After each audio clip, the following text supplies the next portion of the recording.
அனைவருக்கும் வணக்கம்.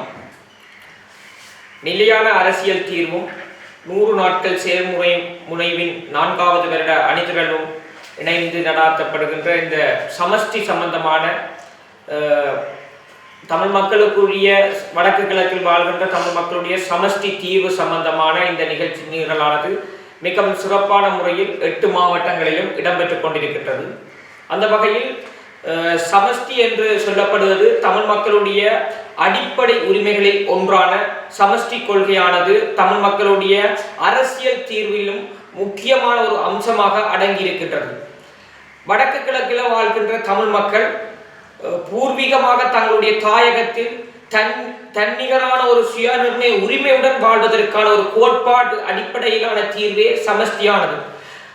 சமஷ்டி என்ற தீர்வுக்கு தமிழ் மக்கள் விருப்பமாக தங்களுடைய அடிப்படை உரிமைகளை கேட்பதற்கு காரணம் தங்களுடைய கலாச்சாரம், தங்களுடைய பண்பாடு, தங்களுடைய பாரம்பரியம் போன்ற விடயங்களில் தங்களுடைய பூர்வீக நிலத்தில் சுதந்திரமாக வாழ்வதற்கு காணி அதிகாரம், தங்களுடைய இறைமை உள்ள ஒரு சமஷ்டி தீர்வுக்கு கூடிய ஒரு அதிகாரத்தினை தக்க வைத்து எங்களுடைய நாட்டை வளமிக்க ஒரு நாட்டாக மாற்றி அமைப்பதற்காக தமிழ் மக்களால் விடுக்கப்படுகின்ற ஒரு கோரிக்கைகளில் அம்சமாக சமஷ்டி அடங்குகின்றது.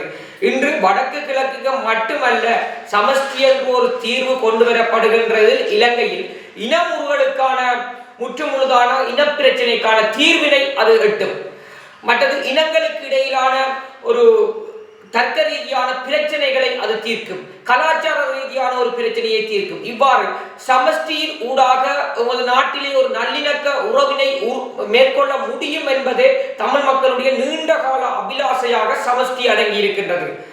வெறுமனே தமிழ் மக்களுக்கு மட்டுமல்ல சமஷ்டி, தென்னிலங்கையில் இருக்கிற மாகாணங்களுக்கும் அந்த சமஷ்டியானது பகிரப்படுகின்ற பொழுது எங்களுடைய நாட்டை வளமிக்க நாட்டாக கட்டியெழுப்ப முடியும் என்ற சிங்கள சமூகத்திலும் சரி, சிங்கள இளைஞர்கள் மத்தியிலும் சரி, தமிழ் மக்கள் கேட்கின்ற ஒரே ஒரு விடயம் சமஷ்டி.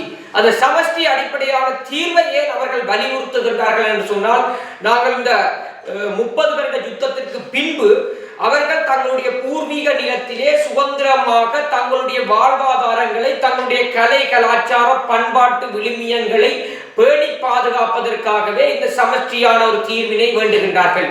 எங்களுக்கும் இந்த தீவிலே சம உரிமை இருக்கின்றது என்ற அடிப்படையில் நாங்கள் அரசிடம் கேட்பது ஒன்றே ஒன்றுதான்.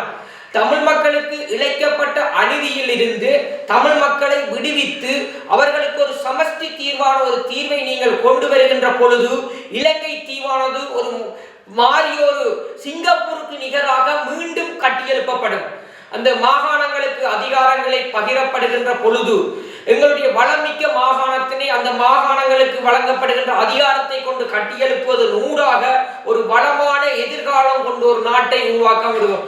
அடுத்த சந்ததியினருக்கு கூட இன்று இலங்கையில் வாழ்வதற்கான வழி கூட ஐயமாகத்தான் இருக்கின்றது. ஏனென்று சொன்னால், இலங்கையில் இருக்கின்ற அரசியலமைப்பு சட்டம், அரசியலமைப்பு திருத்தமானது இலங்கை பிரஜை மக்களுக்கு எதிராகவே மாறிக்கொண்டிருக்கின்றது.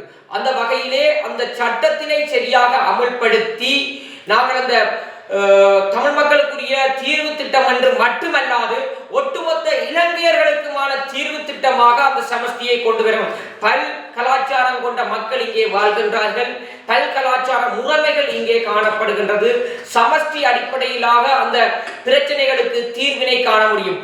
உதாரணமாக America, Canada, France, Australia, India போன்ற நாடுகளில் இன்றும் நடைமுறை சாத்தியத்தில் இருக்கின்ற சமஷ்டி தீர்விலே இன்று நடைமுறை சாத்தியத்தில் இருக்கின்றது. உலக வல்லரசுகளே சமஷ்டி என்ற ஒரு தீர்வை கொண்டு வரப்பட்டு அங்கேயும் அமைதியான முறையில் இனமுறுகள் இல்லாமல் இன்று நடைபெற்றுக் கொண்டிருக்கிறது. ஆகையால் எங்களுடைய அழகான தீவிலே இந்த சமஷ்டி உரிமையை நடைமுறைப்படுத்தி எங்களுடைய மக்களுடைய சுதந்திர உரிமைகளையும் அவர்களுடைய அடிப்படை உரிமைகளையும் பேணி பாதுகாக்க வேண்டும். இந்த அரசு அதுக்குரிய நடவடிக்கையை எடுக்குமாறு நாங்கள் இந்த இடத்திலே வேண்டுகோள் விடுக்கின்றோம். நன்றி.